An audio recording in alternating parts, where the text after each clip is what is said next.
All right, everybody, welcome in. I'm doing something in this video that I've been wanting to do for quite a while. I'm gonna drop my list of I've decided on a figure, probably like top 20 favorite US presidents.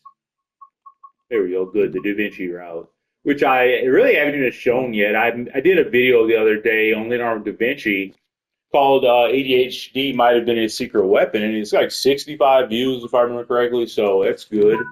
I guess more people are interested in, like, honestly, when I made it, I didn't expect maybe one or two views because, like, I know most people aren't thinkers these days, and Da Vinci to me was the ultimate thinker.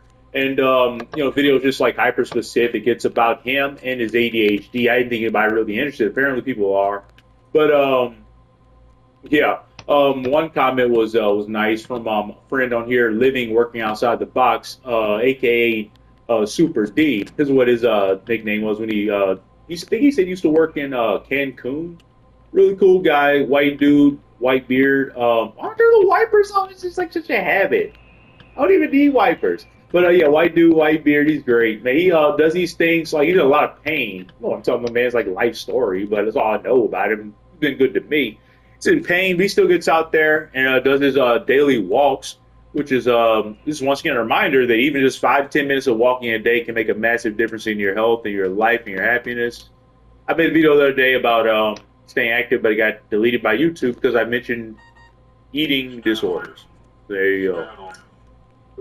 I just wanted to educate you on that it's growing rapidly in men. I guess I'll just say it now in case anybody happens to see this video offhand. Growing faster in men than women. Mortality rate higher in men than women for EDs. I tried to talk about it, but YouTube doesn't like you to talk about real issues apparently. But now I got all that out of the way. I guess I'll say what this video is actually about. Got a lot on my mind. Oh, well, yeah, I brought up that Da Vinci video. Some guy, like, people are so basic and just, like, brain dead. Like, guys like, you have autism. I'm like, dude, I mentioned that in the video. Like, I understand that. And does he think that makes me stupid? Probably makes me smarter than you. Like, but hey, all I've said is a bunch of only the truly just ignorant and just miserable go to some random person's YouTube account and makes fun of them for no fucking reason. Like, just pointing out some shit I literally said in the first 2 minutes of the video. Wow, thank you. It's great. I like being autistic. It allows me to learn. I know most Americans aren't really interested in that. But I can only worry about myself. Anyways, this video is we're gonna do my, I guess I've said it on top 20 favorite U.S. presidents. We're gonna start with the top three. I didn't do a script. I don't ever do scripts. I'm just gonna talk about like their, I guess, three biggest achievements or just three biggest reasons why I like them. Okay, so there is a particular order. Number one, I feel like will always be my boy JFK, John Fitzgerald Kennedy, the first, maybe only Catholic president. I mean, it's just bizarre. I used to read about like why there are no Catholic presidents, and JFK was a Roman Catholic, I think. Don't they answer to the Pope? He was like, I may have that wrong, maybe Irish Catholic. I think it's Roman, but there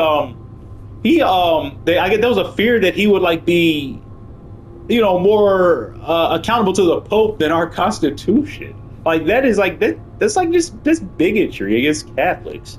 It's fucking stupid. Like, why would he be more accountable to the Pope? JFK was an American who loved America, and he paid the ultimate price. But I admit JFK is a favorite of mine, probably because of mythical status, because he got shot.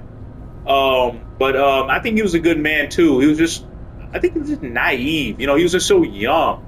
And the old Camelot thing, like he was born in this rich family, like it would have been like billionaires by today's standards, I think. Never wanted for anything. When you're sheltered like that, it kind of make you a little naive about like the world and like how nasty some people can be and what they'll do to achieve power and take it from you.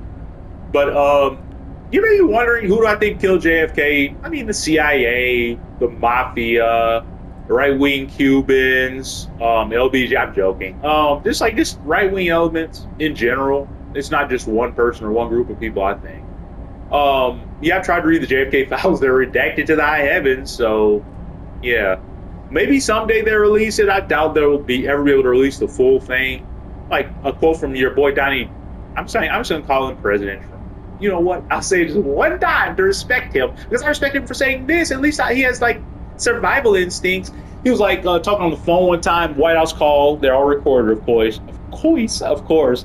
And he was like, I think he was talking to Napolitano from Fox. He was like, Judge. He said, if you knew what was in these JFK files, you wouldn't release him either.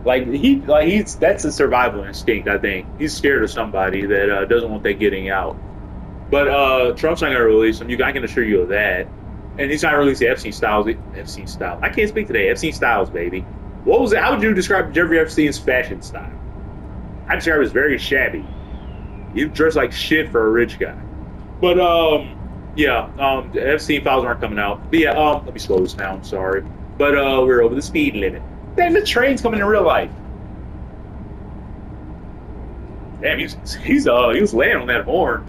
But I would too if I was a train driver. Like, it'd be fun just fucking around.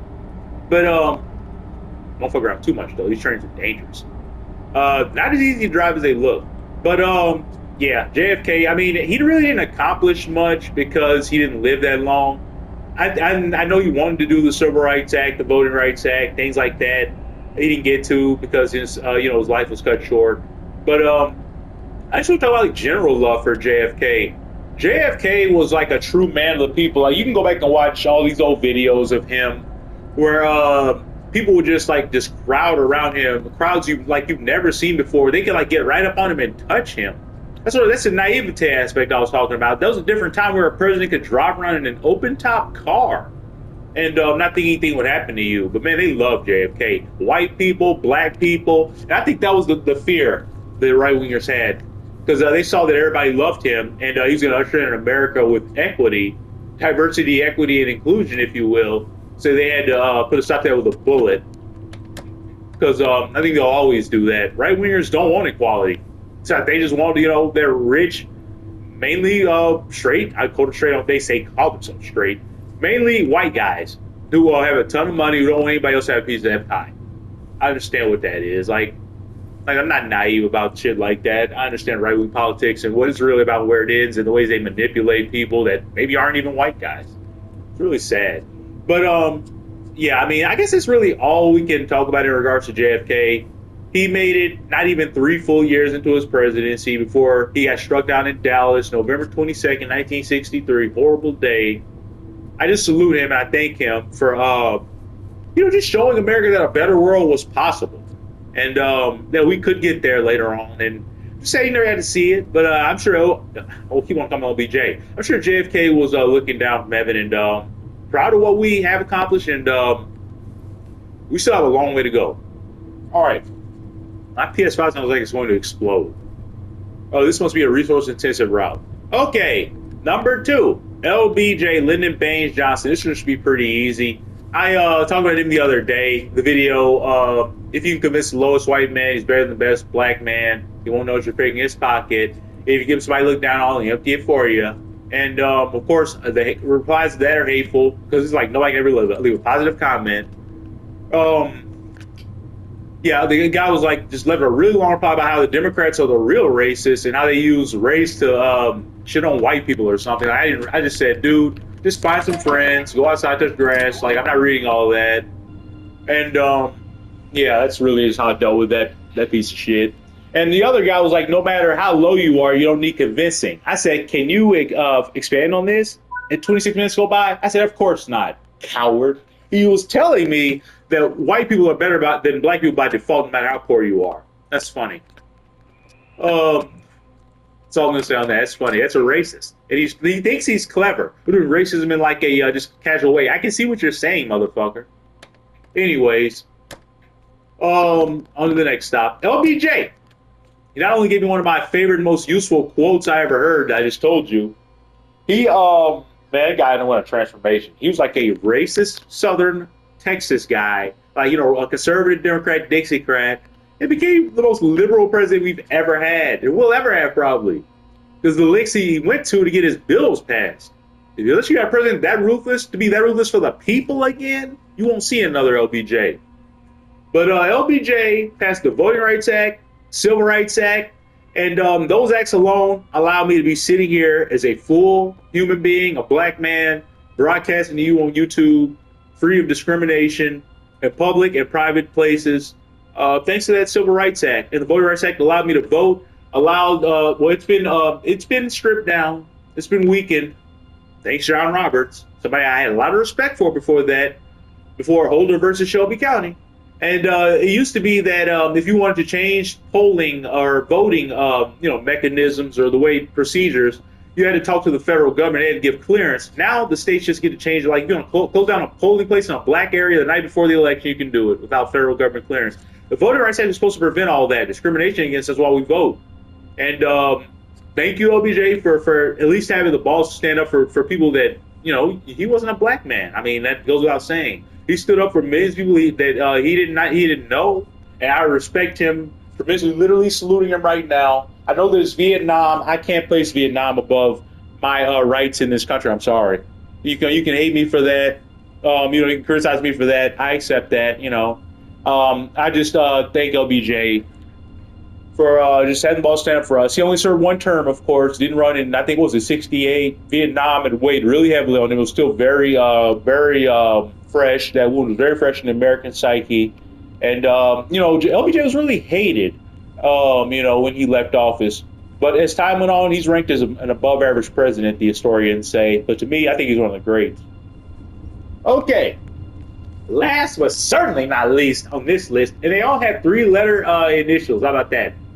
Franklin Delano Roosevelt, cousin of one of my other favorite presidents who may start off the next list, Teddy Roosevelt, Theodore, the father of modern progressivism. But FDR carried on his legacy in a big way. FDR passed let me get my whatchamacallit out. Oh, here's my friend, hey, living and working outside the box. He left me a comment. There's my man. Always shows up when I need him.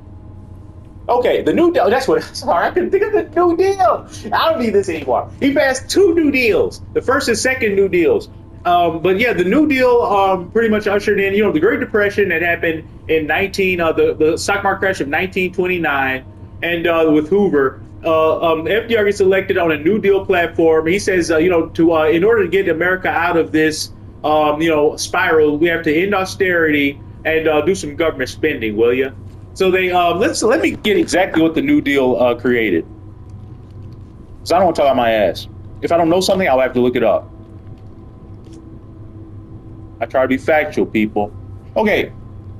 The second New Deal in 36 included the National Labor Relations Board, which a federal judge has said that the leader of that has to be reinstated. Haha, fuck you, Trump. The Works Progress Administration Relief Program, which made the federal government the largest employer in the nation. And the Social Security Act, man, those are massive. Those are transformational. One of the biggest changes this country's ever faced. Works Program Administration made the federal government the biggest employer in the nation. That is crazy. I didn't even know that. The Social Security Act and the National Labor Relations Act. So, man, FDR, what the fuck do you even say to that? FDR, if you care anything about workers, if you've been a worker, you are a worker, you can thank that man for you having any semblance of worker protections.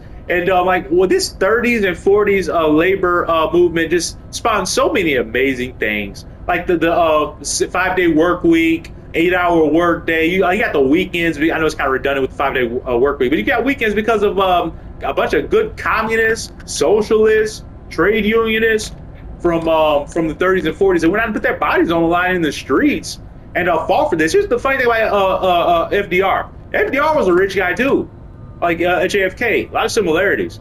He used to drive around open-top cars back in the 30s. But I see those pictures. They're funny. But he was just like JFK. He was a rich guy, but he understood one thing. There was a quote he said was similar to, I think it was the gist of it was, in order for these rich people to keep any of their wealth, you're gonna have to give some of it away. And because there was a burgeoning communist revolution growing in the country back in the 30s. Like there had already been a revolution in Russia, Germany, all these other places, because people were discontent with with workers' standing in the world. And FDR realized that, and he spearheaded it at the federal level. There were a ton of workers' movements in the streets, and we got over the finish line. I said we, like I was there, but a bunch of brave people. That's what it's going to take. We'll end with this. It's what they take this time. In order for any change to come, no matter who the president is, Republican, Democrat, you have to get in the streets. We are going to have to get in the streets peacefully. mind you. We have to get in the streets and protest and make our voices heard, and they have clear demands. Not like 2020. They have clear demands of what we want from these presidents, because at the end of the day, they are our servants. They're our tool to enact change. And FDR, LBJ, and JFK were three of the best tools in the best way possible this country has ever had sitting atop the pyramid. And that's why they're my top 3 favorite presidents. All right, next one will be 4 through 6. All right, guys, love you, see you. Tell me your favorite presidents below. Sorry the FDR portion got kind of rocky, but I really thought I could do it off the top of my head. I forgot the fucking New Deals. There's so much information in my head. I feel like there's something else I'm forgetting, though. Let me see this real quick. Okay, let me stop this bad boy.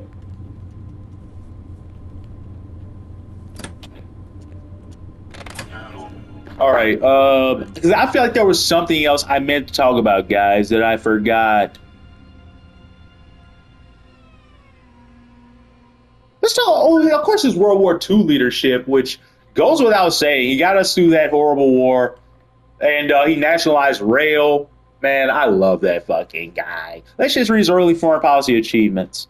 Early in his presidency, Roosevelt initiated the Good Neighbor policy to improve dealings with Latin America. He supported mutual agreements to lower trade barriers between the U.S. and other countries. If I were president, that would be my policy, like pretty much just Rooseveltism. When World War II broke out in Europe in 1939, foreign policy began to overshadow domestic policy. Congress was dominated by isolationists who were determined to prevent the U.S. from being pulled into war. It passes a series of neutrality laws designed to minimize involvement of the warring nations. While the U.S. initially maintained neutrality, Roosevelt worked with Congress to allow Britain and France to purchase arms to offer aid. In 1940 election, Americans showed their support and trusted Roosevelt's leadership. He won the election with 55% of the vote. Oh yeah, there's another thing. FDR got elected 4 times. Died in his 4th term. All right, I don't think a president will ever be loved that much again, but FDR, wherever you are right now, probably looking down on us. Thank you, and I wish you could have passed. That's what it was, guys. I know this video was kind of a disaster at the end. I think about a lot of things. I love these guys. It was FDR's 2nd Bill of Rights, aka the Workers' Bill of Rights, that didn't get passed because he passed away in his last term. And I'll leave a link to that in the description. I'll do a whole video on it probably in just a second because I don't want this video to get like too much longer. I'll do a video on FDR's 2nd Bill of Rights. All right, guys, see you.